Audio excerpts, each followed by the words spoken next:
I'm Elsie Bennett, and I'm 28 years old.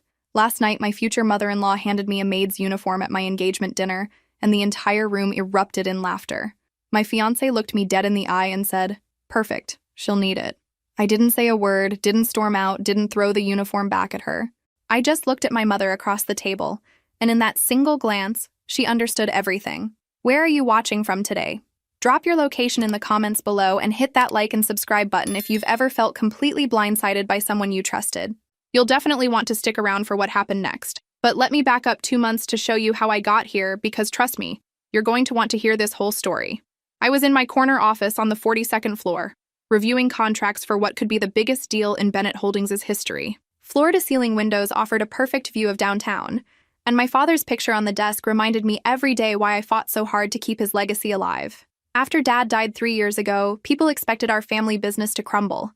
What they got instead was me and my mother, Margaret Bennett, proving that sometimes the best revenge is success. "Elsie, the Hartman representatives are here," my assistant announced through the intercom. I straightened my blazer and checked my reflection in the window. In the business world, first impressions aren't just important, they're everything. And today's meeting could secure Bennett Holdings for the next decade.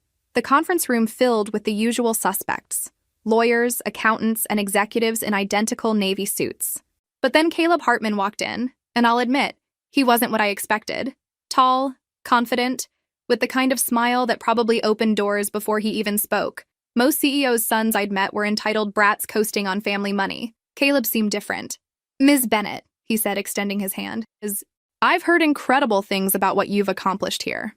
Professional handshake, direct eye contact, and he'd done his homework. Point for Caleb.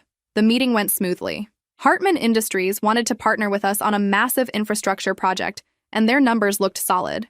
But I noticed something interesting. Caleb kept steering the conversation back to our company's internal operations, asking detailed questions about decision-making processes and management structure. "Your mother must be incredibly proud," he said as we wrapped up. "Taking over leadership after such a loss couldn't have been easy, but she clearly trusts you completely with major decisions." "She's remarkable," I replied, "though I handle most of the day-to-day operations now." His eyes lit up with what I thought was admiration. Looking back, I realized it was calculation. After the meeting, instead of leaving with his team, Caleb lingered. "I know this might be forward, but would you be interested in continuing our discussion over dinner? Strictly business, of course." I should have stuck to my rule about mixing business with personal matters. But something about his directness appealed to me. Plus, I reasoned, it could only help our negotiations. "Strictly business," I agreed. That dinner lasted 4 hours. We talked about market trends, expansion opportunities, and the challenges of working in family businesses. He was intelligent, funny, and seemed genuinely interested in my perspectives on corporate strategy. He told amusing stories about his college years, asked thoughtful questions about my favorite books, and even remembered that I'd mentioned loving classical music during our business meeting. When he walked me to my car, he said, "I hope we'll have more opportunities to collaborate." The way he said collaborate suggested he wasn't just talking about business anymore. 3 days later, flowers arrived at my office. Not the typical dozen red roses, but a stunning arrangement of white orchids with a note. "Looking forward to our next negotiation. Caleb." My assistant, Patricia, raised an eyebrow. "Should I be updating your calendar for personal appointments?" "Don't get ahead of yourself," I said, but I was already wondering when he might call. Caleb didn't wait long. Within a week, he'd found reasons to call about contract clarifications that somehow always ended with invitations to lunch, dinner, or weekend events. And honestly, I was enjoying myself. You have to understand, my social life had been practically non-existent since Dad died. Between running the company and supporting my mother through her grief, I hadn't had time for dating. Most men I met were either intimidated by my position or clearly interested in my family's wealth. Caleb seemed refreshingly unbothered by both. Our third date was at a private wine tasting in Napa. He'd arranged everything: the helicopter ride, the exclusive vineyard tour, even ensuring my favorite Pinot Noir was featured. The level of planning was impressive, though I wondered how he'd learned so much about my preferences so quickly. "This is incredible," I said, watching the sunset paint the valley golden. "How did you arrange all this on such short notice?" "When something's important to you, you make it happen," he replied, moving closer. "And getting to know you has become very important to me." It was smooth, maybe too smooth, but I was tired of overthinking everything. When he kissed me as we stood overlooking the vineyards, it felt like the perfect end to a perfect day. Over the following weeks, Caleb integrated himself into my life with surprising ease. He sent coffee to my office on busy mornings, remembered details about my meetings, and always seemed to know exactly what I needed to hear after difficult days. But then came the questions. "Your mother's incredibly sharp," he said during dinner at my apartment. "Does she handle all the major financial decisions? Or do you have signing authority too?" I paused, fork halfway to my mouth. Something about his tone felt off, too casual for such a specific question. But his smile was warm, and I didn't want to seem paranoid. "We make decisions together." "Why?" "Just curious about your company structure. My father keeps pretty tight control over our operations. Sometimes I wonder if he'll ever really let me take the reins." It seemed innocent enough, two adult children discussing family business dynamics. But over the next few dates, I noticed a pattern. Caleb always found ways to steer conversations toward Bennett Holdings' internal operations, our acquisition strategies, our client relationships. The night everything shifted was during a dinner party at his family's estate. The Hartman mansion was everything you'd expect: sprawling, intimidating, and decorated with the kind of old money taste that screamed, "We've been wealthy longer than you've been alive." His mother, Victoria Hartman, greeted me with the kind of smile that never quite reached her eyes. "Elsie, darling, so lovely to finally meet Caleb's little friend." Little friend. I was 28 years old, running a multi-million-dollar company, but to her, I was a little friend. The dinner conversation was pleasant enough, though I felt constantly evaluated. Victoria asked about my education, my family background, my hobbies, as if my career was something I did for fun between charity lunches. "And what exactly do you do at your family's company?" she asked, cutting her salmon with surgical precision. "I serve as Chief Operations Officer," I replied. "I oversee all major projects and handle most client relationships." "How nice that your mother gives you something important to do." The condescension was subtle but unmistakable. I caught Caleb's eye, expecting some support, but he just smiled and changed the subject. After dinner, as we walked through their gardens, I mentioned Victoria's comments. "Don't take it personally," Caleb said, his arm around my waist. "She's protective of me. She'll warm up once she realizes how amazing you are." It felt like she was interviewing me for a position. He stopped walking and turned to face me. Maybe she was. Maybe we both were. Before I could ask what he meant, he pulled out a small velvet box. My heart stopped. We'd been dating for 2 months. 2 months. The rational part of my mind screamed that this was too fast, too sudden. But standing there in the moonlight, with roses surrounding us and this charming man declaring his love, rational thought felt overrated. "Elsie Bennett," he said, dropping to one knee right there in his mother's prize-winning rose garden. "Will you marry me?" 2 months. That's how long Caleb Hartman had known me before deciding I was marriage material. And apparently, that was enough time for me to lose my mind and say yes. I blame the roses. Everything seemed more romantic surrounded by his mother's award-winning garden, with moonlight casting everything in a soft glow. Plus, the ring was stunning, a flawless 3-carat diamond that caught the light like captured starlight. But mostly I blamed the fairy tale of it all. Caleb Hartman, successful businessman and apparent romantic, had swept me off my feet. After years of workaholic isolation, someone wanted to build a life with me. Someone who understood the pressures of family business, who appreciated my ambition, who seemed to see me as more than just another executive in a skirt.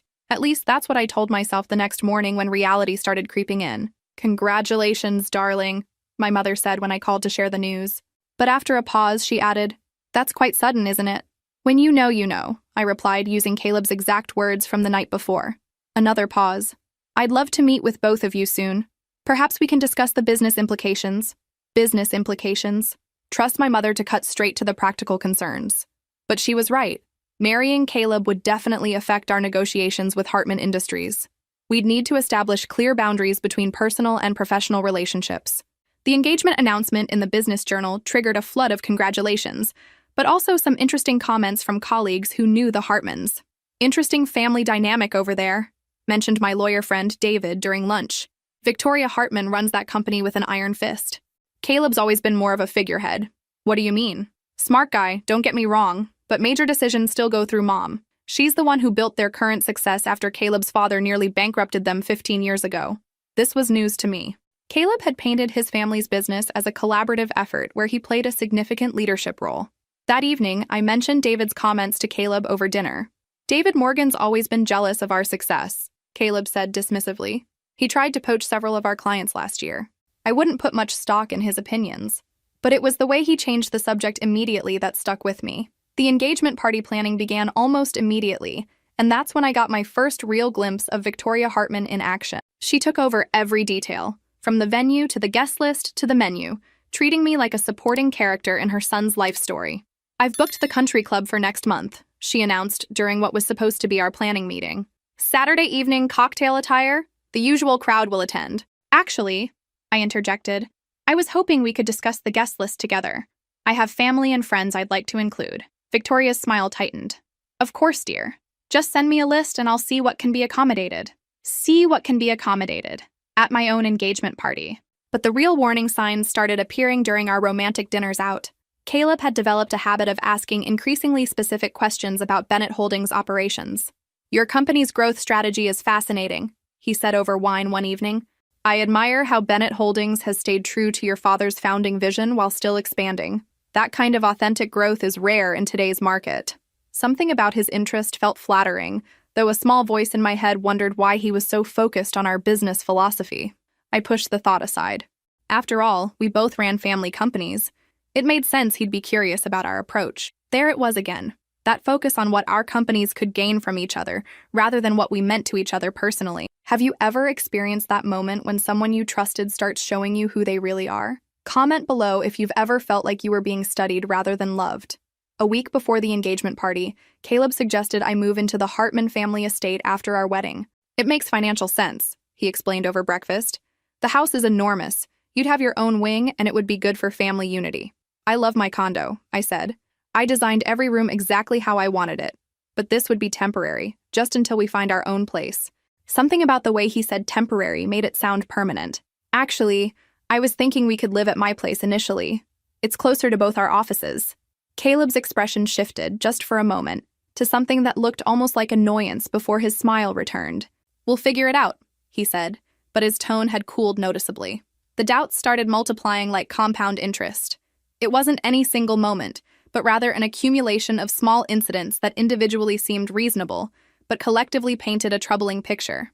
Caleb's constant questions about my company's finances, Victoria's thinly veiled assessments of my suitability, and the growing pressure to blend our business interests in ways that favored the Hartmans. The breaking point came during what should have been a romantic dinner at our favorite restaurant. Caleb had been drinking more than usual, expensive scotch that loosened his tongue in ways that would haunt me later.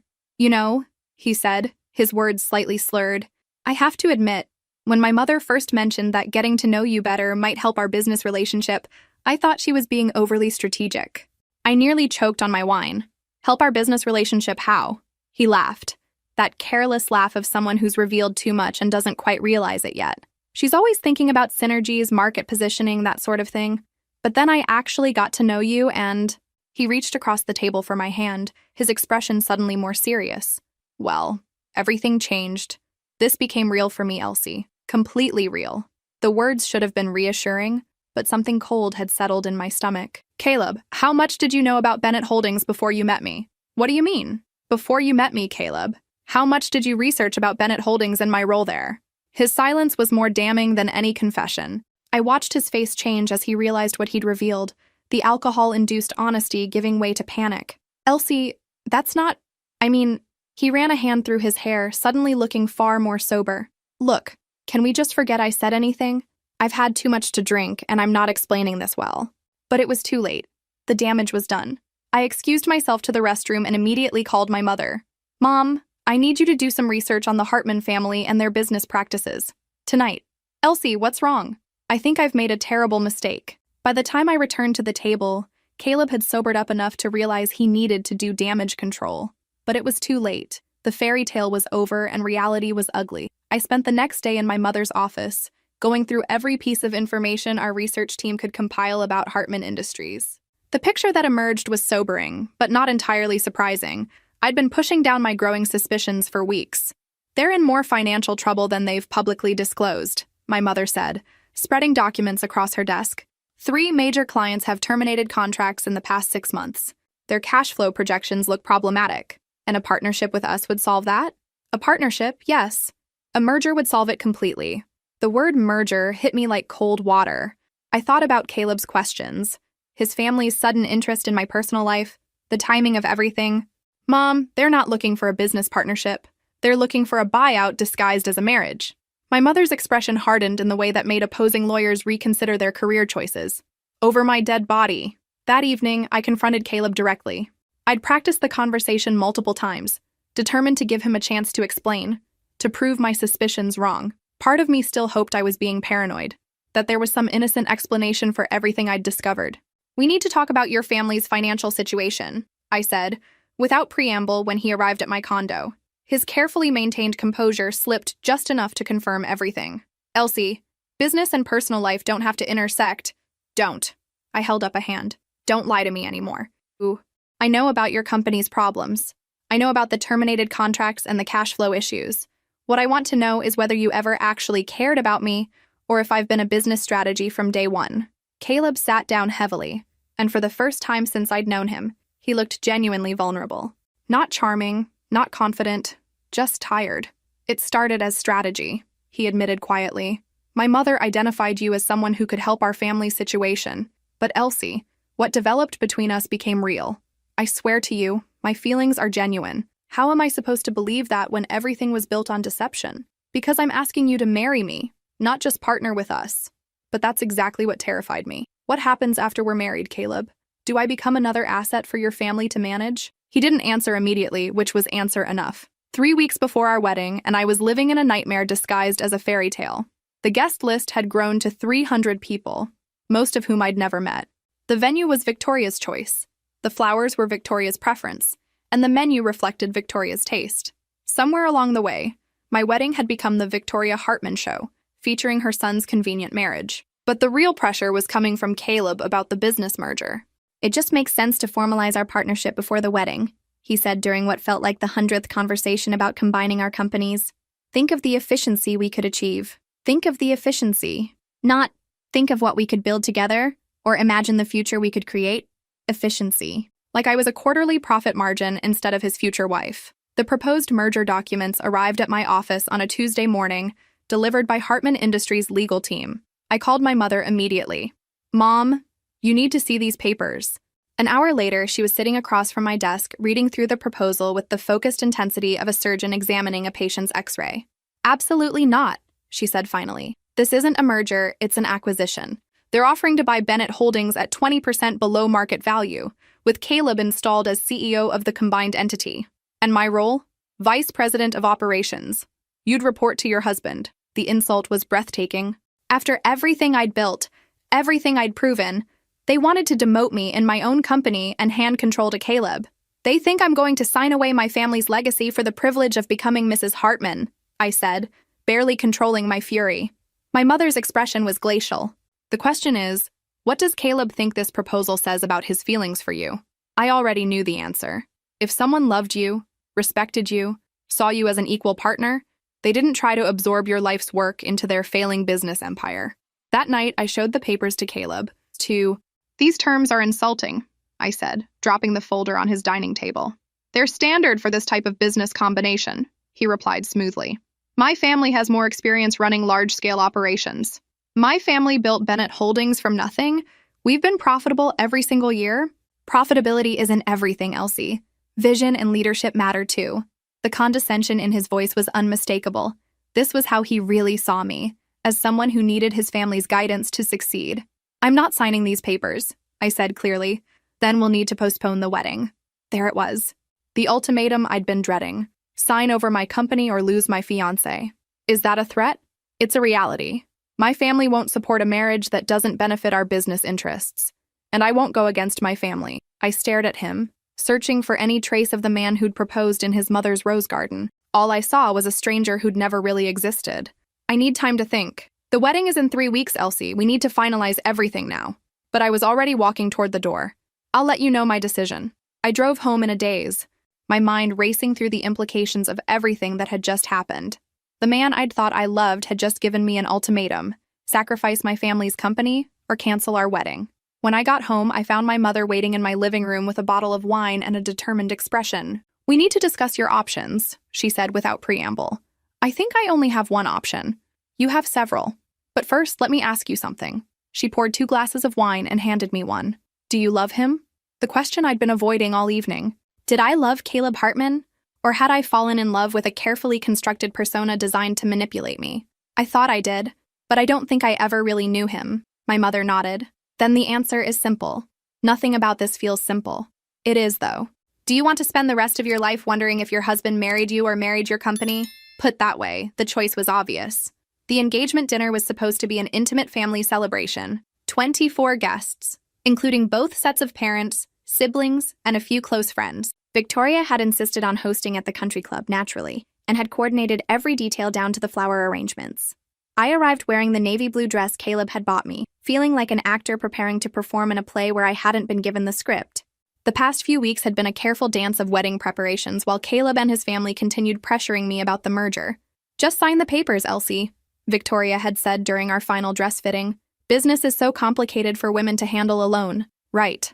Too complicated for the woman who'd increased her family's company value by 40% in 3 years. The dinner started pleasantly enough. Toasts were made, stories were shared, and for a brief moment, I almost forgot about the underlying tensions. My mother looked elegant in her black cocktail dress, making polite conversation with Victoria, despite what I knew was her growing dislike for the entire Hartman family. Then came the gift-giving portion of the evening. Victoria stood up, wine glass in hand, wearing the kind of smile that should have served as a warning. Before we conclude this lovely evening, she announced, I have a special gift for our future daughter-in-law. She gestured to a staff member who brought over a large, beautifully wrapped box. Something practical for your new life together. I should have known. I should have seen it coming. But I was still clinging to the hope that maybe Victoria was making a genuine effort to welcome me into their family. I opened the box carefully, aware that everyone was watching. Inside, nested in tissue paper, was a complete maid's uniform. Black dress, white apron, even a small cap. The room went silent for exactly 3 seconds. Then Victoria started laughing. A tinkling, delighted laugh that encouraged others to join in. Caleb's sister giggled. His father chuckled. Several family friends began murmuring appreciatively at what they clearly thought was a clever joke. But Caleb looked me straight in the eye, smiled broadly, and said, Perfect. She'll need it. The laughter grew louder. I felt the blood drain from my face, but my hands remained steady. Years of business negotiations had taught me how to maintain composure under attack, even when that attack came disguised as family humor. I didn't scream. I didn't throw the uniform back at Victoria. I didn't storm out dramatically. I simply looked across the table at my mother. Our eyes met for perhaps 3 seconds. In that look, I communicated everything. The months of subtle insults, the business ultimatums, the complete disrespect for who I was and what I'd accomplished. In that look, my mother understood that her daughter was being treated like hired help by people who thought their money made them superior to our family. My mother's face remained perfectly calm, but I saw the moment she made her decision. She reached into her purse, pulled out her phone, and began typing. Excuse me, she said pleasantly to the table. Just need to send a quick message to our legal department. Victoria was still basking in the success of her gift, accepting compliments from other guests about her sense of humor. It's perfect for the transition, she was saying. Living in our house, she'll want to help out. This just makes it official. Help out. In my future husband's family home, where I was apparently expected to serve rather than be served. The message my mother sent was simple. Cancel all Hartman Industries contracts immediately. No further negotiations. She hit send and returned her phone to her purse with the same calm dignity she brought to every business meeting. Lovely dinner, Victoria, my mother said, standing gracefully. I think it's time Elsie and I headed home. I stood as well, still holding the uniform. The room gradually quieted as people realized something significant was happening.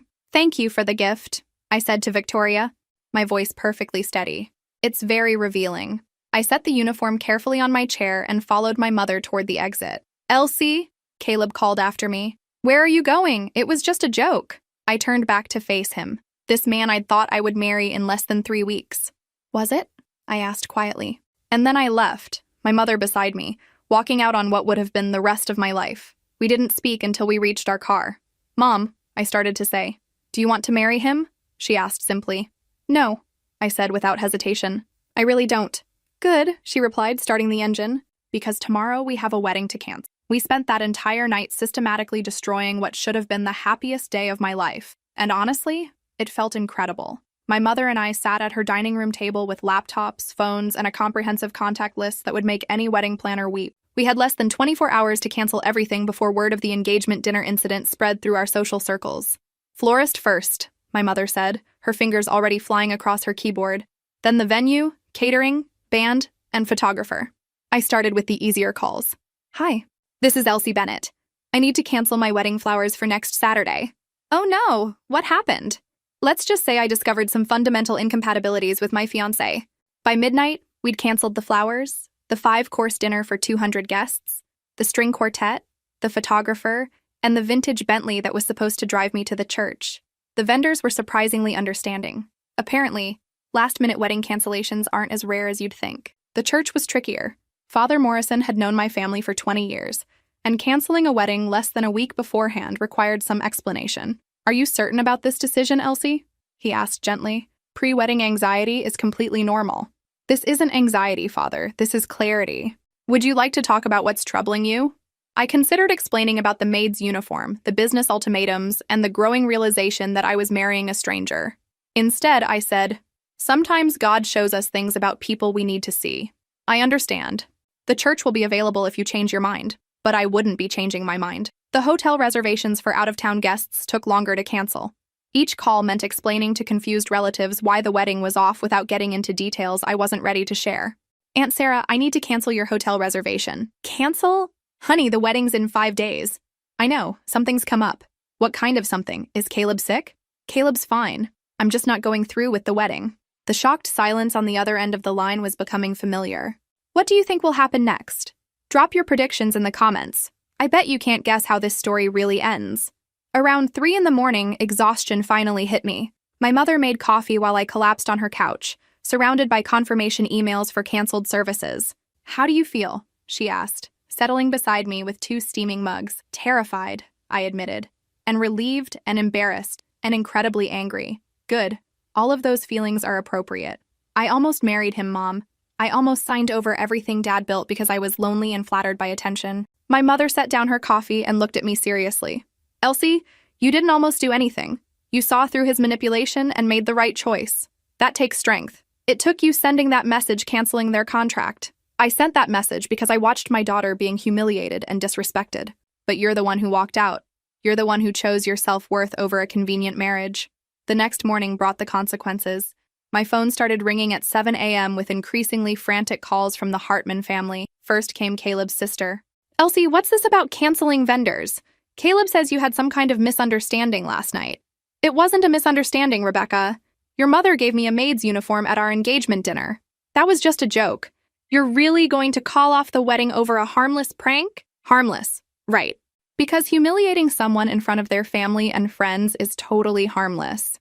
Next came Victoria herself, her voice dripping with false concern. Elsie, dear, I think we need to talk. This little tantrum has gone far enough. Little tantrum. The woman had doubled down instead of apologizing.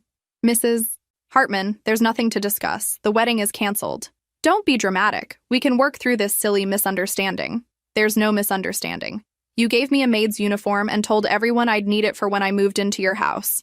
Your son agreed. You made your expectations perfectly clear. I was simply trying to include you in family traditions. No, you were putting me in my place. And you succeeded. My place is not with your family. I hung up before she could respond, but Caleb himself didn't call until almost noon. When he finally did, his tone was completely different from the charming man I'd thought I loved. Elsie, you're embarrassing both our families with this behavior. I'm embarrassing our families? Your mother gave me cleaning supplies as an engagement gift. It was a joke. You're being oversensitive. And you're being exactly who you've always been. I just didn't see it clearly before. Look, we can work this out.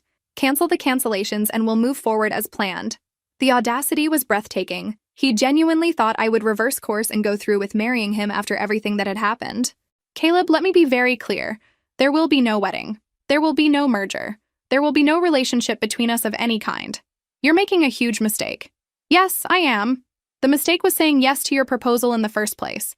The aftermath of canceling a wedding less than a week beforehand creates a very specific type of social chaos, especially when the groom's family controls half the guest list and has strong opinions about who was responsible for the misunderstanding. By Monday morning, the narrative war had begun. I discovered this when my assistant, Patricia, knocked on my office door with an expression that usually meant someone was about to ruin my day. Elsie, you might want to see this, she said, holding up her phone. The social media post was from Victoria Hartman's personal account, and it was a masterpiece of manipulation disguised as wounded disappointment. Heartbroken for my son today. Planning a wedding brings out the best and worst in people. Sometimes you discover that someone you welcomed into your family doesn't share your values of commitment and loyalty. Praying for healing for everyone involved. Family values. Check wedding canceled. The comments section was already filling up with sympathy for poor Caleb and speculation about what I'd done wrong. Victoria had positioned herself as the gracious mother-in-law dealing with an unstable, unreliable daughter-in-law. She didn't mention the maid uniform, Patricia observed. Of course not. That would require admitting what actually happened. Within hours, the story had spread through our business and social circles. My phone buzzed constantly with calls from friends, colleagues, and relatives demanding to know what had really happened. Most of the conversations followed the same pattern. Elsie, what's this about you calling off the wedding?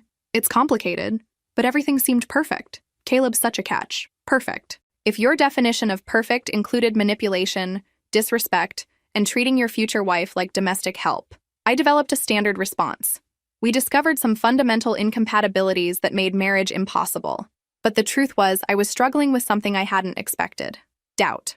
When everyone around you insists you've made a terrible mistake, when social media paints you as the villain, when a charming man's family portrays you as unstable, it becomes hard to trust your own judgment. Had I overreacted? Was the uniform really just a misguided joke? Had I thrown away a good man because of my own insecurities? These doubts lasted exactly until Wednesday, when Caleb showed up at my office unannounced. "We need to talk," he said, striding past Patricia without being announced. "You can't just walk into my office, Caleb." "I could when we were engaged. Things change, I suppose." He sat down across from my desk with the casual confidence of someone accustomed to getting his way. "I've been thinking about your concerns," he began, "and I'm prepared to make some compromises." "Compromises?" "About the living arrangements. We can start in your condo if that's important to you. And maybe we can restructure the business merger to give you a more prominent role." I stared at him, amazed by his complete failure to understand what had happened. "Caleb, you think this is about living arrangements and job titles? Isn't it? Women care about those things." There it was. That casual dismissal, that assumption that my concerns were trivial women's issues rather than fundamental questions about respect and partnership. "Let me ask you something," I said, leaning forward. "When your mother gave me that uniform, what went through your mind?" "Honestly, I thought it was funny. Mom has an unusual sense of humor. And when you said I'd need it," he shrugged, "you would need it. Living in the family home, helping out with household management, it just made practical sense." Household management. Someone has to coordinate the staff and handle the domestic details. Mom's getting older, and it would naturally fall to you as the new daughter-in-law. I felt that familiar sensation of the ground shifting beneath my feet. In Caleb's mind, marrying me meant acquiring a combination personal assistant and household manager who happened to come with a profitable company. What about my career? My role at Bennett Holdings? That's part of the beauty of the merger. You'd still be involved, but without all the pressure and responsibility. You could focus on our family, as if I were a broodmare whose primary purpose was producing Hartman heirs while managing his mother's social calendar. "Get out," I said quietly. "Elsie, be reasonable. Get out of my office. Get out of my building, and don't contact me again." He stood, his charming mask finally slipping completely. "You're making a mistake that will ruin both our companies. Then I guess we'll see who's better at business." After he left, I sat alone in my office, staring out at the city skyline my father had loved. For the first time since the engagement dinner, I felt completely clear about my decision. The wedding date came and went with all the drama you'd expect from a canceled society event. Saturday morning, I woke up in my own bed, in my own condo, wearing comfortable pajamas instead of a wedding dress. Through my bedroom window, I could see the church where I should have been getting married in 3 hours. Instead, I made coffee, read the newspaper, and enjoyed the most peaceful morning I'd had in months. My mother called around 10. "How are you feeling?" "Free," I said, and meant it. "Good. Because we have some developments you should know about?" "What kind of developments?" "The kind where your ex-fiancé's business decisions start having consequences." Apparently, Victoria Hartman had spent the week making frantic phone calls to potential investors and business partners, trying to salvage deals that depended on the Bennett Holdings merger. Without our partnership, several of Hartman Industries' most important projects were in jeopardy. They approached 3 other companies about potential acquisitions, my mother continued. All 3 turned them down after learning about their financial situation. "How do you know all this?" Business networks are smaller than people think. When a company desperately shops itself around, word spreads. But the real drama was happening on social media. Some enterprising guest had apparently filmed Victoria's gift presentation at the engagement dinner and the video was now making rounds on various platforms. Watching your future mother-in-law hand you a maid's uniform while her son declares you'll need it hits differently when you can watch it repeatedly. The comments were illuminating. This is abuse disguised as a joke. Imagine being that threatened by your son's fiancé. The son's reaction says everything about that family's values. Good for her for walking out. Victoria's carefully crafted narrative about my instability was crumbling as people saw the actual incident rather than her sanitized version of events. But the most satisfying development came Monday morning when Patricia brought me the business journals. "You're going to want to see the financial section," she said, setting several newspapers on my desk. The headline in the Wall Street Journal was perfect. Hartman Industries stock drops 15%, following failed merger talks. The article detailed how Hartman Industries had been counting on the Bennett Holdings partnership to secure several major contracts. Without our backing, their clients were reconsidering their commitments. The company that had tried to absorb my family's business was now facing its own potential collapse. "There's more," Patricia said, pulling up something on her tablet. Caleb Hartman gave an interview to the Business Chronicle. The interview was exactly what you'd expect from a man who'd never taken responsibility for anything in his life. He blamed me for the failed merger, suggested that I'd led his family on, and implied that Bennett Holdings wasn't as financially stable as we claimed. "Ms. Bennett became emotional and irrational during negotiations," he was quoted as saying. "We realized she might not have the temperament for the kind of high-level business decisions a merger would require." Emotional and irrational, the classic dismissal of any woman who dares to have standards. My mother appeared in my doorway just as I finished reading. "Have you seen Caleb's interview?" "Just finished it." "Charming as always." "Good, because I've scheduled our own interview with the same publication this afternoon." "Mom, I don't want to get into a public fight." "This isn't a fight, darling. This is business." The interview with Business Chronicle took place in our conference room, with the journalist asking pointed questions about the failed merger and its aftermath. "Mr. Hartman suggested that Bennett Holdings wasn't prepared for a major business partnership," the reporter said. "How do you respond to that?" My mother smiled the way she did before destroying opposing counsel in court.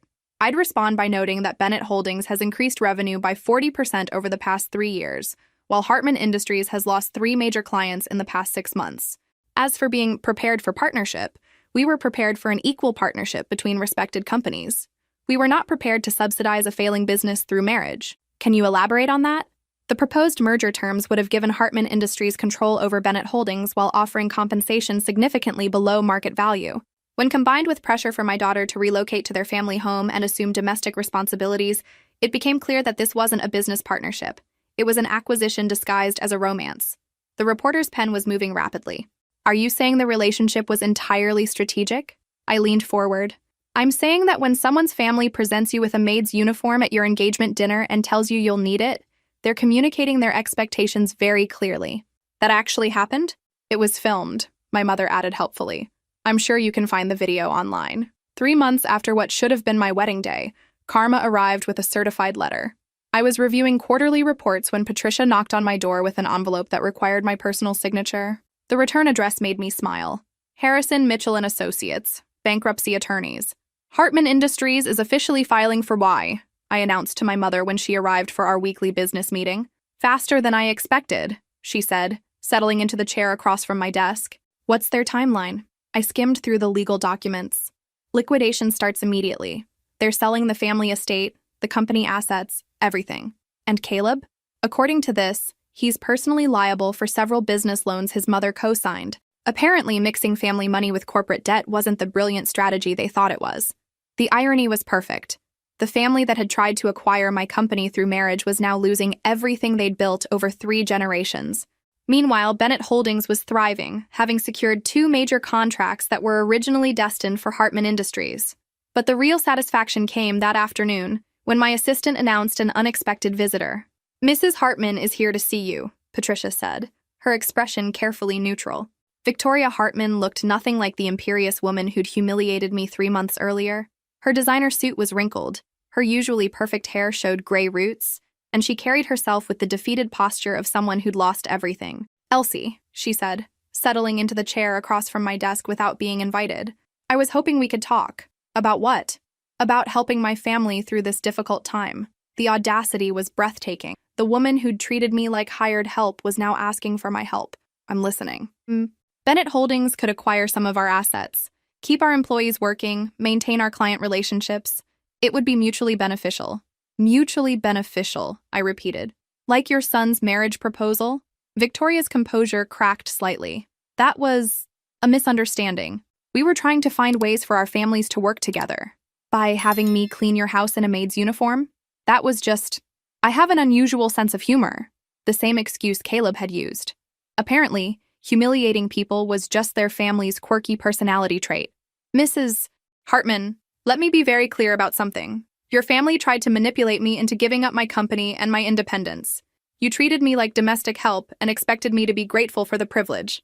Now that your schemes have failed and your business is collapsing, you want me to rescue you. We're not asking for a rescue, we're proposing a business arrangement. No, you're begging, and frankly, it feels good to watch. Her mask of polite desperation finally slipped completely. You vindictive little... Careful, I interrupted. I'm recording this conversation for legal purposes. Wouldn't want your bankruptcy lawyers to have to explain why you're threatening potential business partners. Victoria stood abruptly, her chair scraping against the floor. You'll regret this. Our families have connections you can't imagine. Had connections, I corrected. Past tense. Amazing how quickly those connections disappear when you can't pay your bills. After she left, I sat in my office feeling a satisfaction I'd never experienced in any successful business negotiation. This wasn't just about money or market share. This was about justice. My phone buzzed with a text from Caleb. We need to talk. I deleted it without responding. 10 minutes later, another text. Please, Elsie, I know I made mistakes. Delete. A third text. I'm sorry about the uniform. Mom went too far. Finally, a confession. Too little, too late. I typed back, your mother went exactly as far as you allowed her to go. Don't contact me again. But I kept trying. Phone calls that went to voicemail. Emails to my work account. Even flowers delivered to my office with cards begging for another chance. The flowers went to the hospital charity ward. The voicemails were saved as evidence of harassment. And the emails provided entertaining reading during slow business days. Because the truth was, I was thriving. Without the stress of planning a wedding to a manipulative family, without the constant pressure to compromise my values, I was sleeping better, thinking clearer, and making better business decisions than I had in years. Bennett Holdings wasn't just surviving without the Hartman merger, we were flourishing. 6 months later, I was standing in the lobby of what used to be the Hartman Industries building, about to close on the purchase of their former headquarters. The irony was exquisite. The company that had tried to absorb mine through marriage was now selling me their prime real estate at a bankruptcy auction. Justice served with a view of downtown and underground parking. My mother stood beside me, reviewing the final paperwork with our legal team. 30% below market value, she murmured. Even better than we projected. Careful, I said quietly. You're starting to sound like you're enjoying this. I am enjoying this. They tried to destroy my daughter and steal our company. Watching them lose everything feels appropriate. The bankruptcy coordinator approached with the final documents. Ms. Bennett, we're ready for your signature. As I signed my name to papers that officially transferred ownership of the Hartman building to Bennett Holdings, I caught sight of a familiar figure across the lobby. Caleb stood near the elevators, wearing a suit that looked expensive, but tired, like he'd been wearing it for days. Our eyes met across the room, and he started walking toward me. Elsie, he said when he reached us, could we talk privately?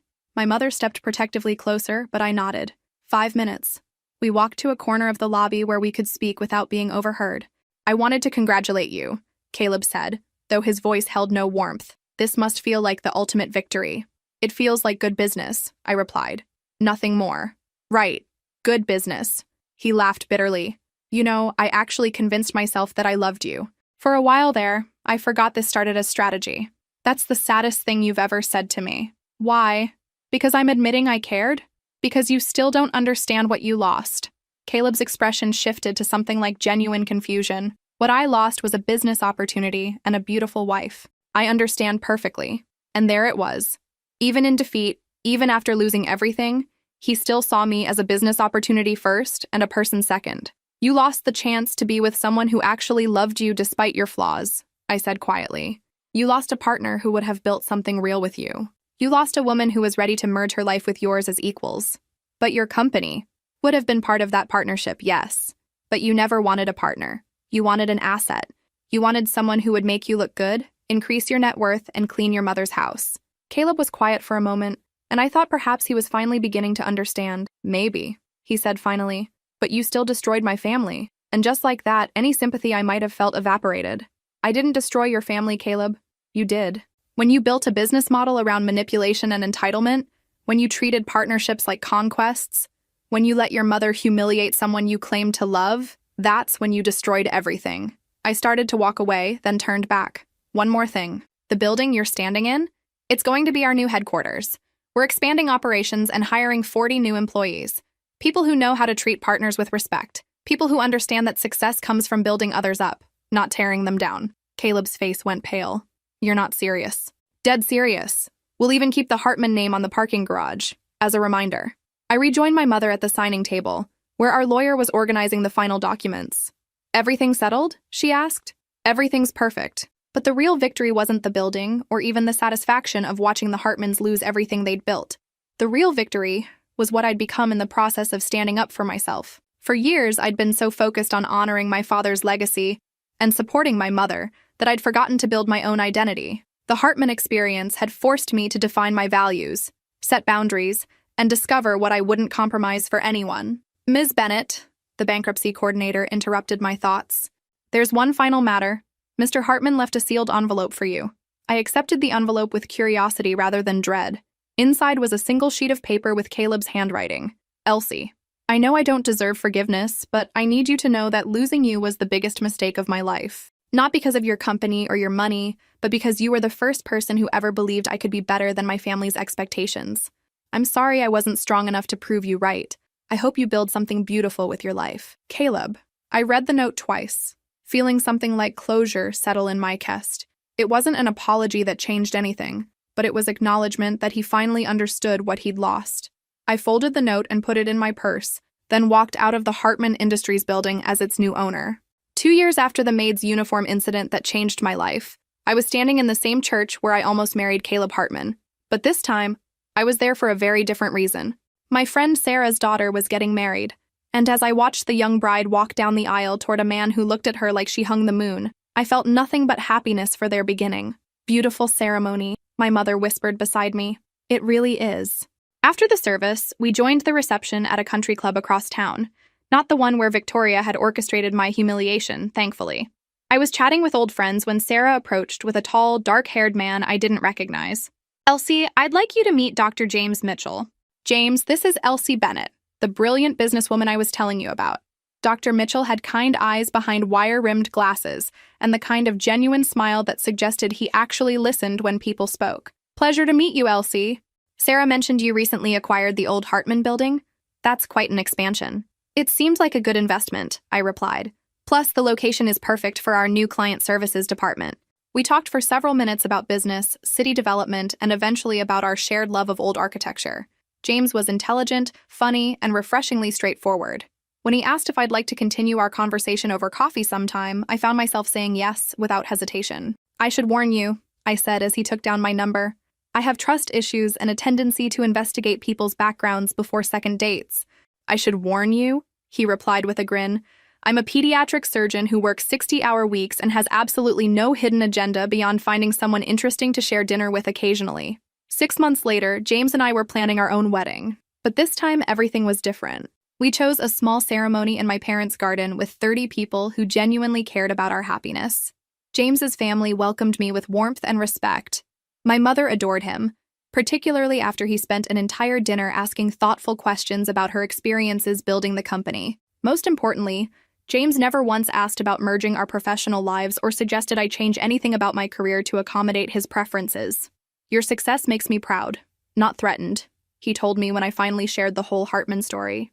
Any man who feels otherwise isn't worthy of you. The morning of our wedding, I woke up feeling nothing but excitement and certainty. No doubts, no red flags, no family members treating me like a business acquisition. As I put on my wedding dress, a simple, elegant design I'd chosen myself, my mother knocked on my bedroom door. How are you feeling? She asked. Perfect, I said, and meant it completely. Good, because you look radiant. We heard a car in the driveway, and I glanced out the window to see James arriving with his groomsmen. He looked up at my window and waved, breaking the supposed bad luck rule with typical disregard for superstition. He's not supposed to see you before the ceremony, my mother laughed. He's not superstitious. Just one more reason I love him. The ceremony was everything I dreamed of when I was a little girl playing bride in my mother's garden. Simple, heartfelt, and focused on the commitment James and I were making to each other, rather than the social or business implications of our union. When the minister pronounced us husband and wife, James kissed me like we were the only two people in the world. The small crowd cheered, and I felt something I'd never experienced during my engagement to Caleb, complete confidence that I was exactly where I belonged. If this story resonated with you, make sure to like and subscribe for more stories about standing up for yourself and finding the courage to build the life you actually want. Sometimes the best revenge really is living well. At the reception, I gave a short speech thanking everyone for celebrating with us. 2 years ago, I almost married the wrong person for all the wrong reasons, I said, looking out at the faces of people who truly cared about me. Today, I married my best friend for all the right ones. Thank you for being here to witness the beginning of something beautiful. Later that evening, as James and I danced in my mother's garden under string lights and stars, he said, "Any regrets about the path that brought us here?" I thought about Caleb, about the maid's uniform, about the months of manipulation and the ultimate satisfaction of watching the Hartmans lose everything they'd schemed to protect. None whatsoever, I said. Every terrible decision they made led me exactly where I needed to be. Here, with you. Living the life I actually want, instead of the life someone else planned for me. As we swayed to music played by a quartet James had hired because he knew I loved classical music, I realized that true victory isn't defeating your enemies. True victory is building something so beautiful that their approval becomes irrelevant. The Hartman Industries building now housed Bennett Holdings' expanded operations, employing twice as many people as before, and serving clients across 3 states. Victoria and Caleb had moved to a different city after the bankruptcy, starting over with nothing but their tarnished reputation. And I was dancing with my husband in my mother's garden, surrounded by people who loved me for exactly who I was, building a future based on respect, partnership, and the kind of love that elevates rather than diminishes. Some stories end with revenge. The best ones end with redemption. Mine ended with both.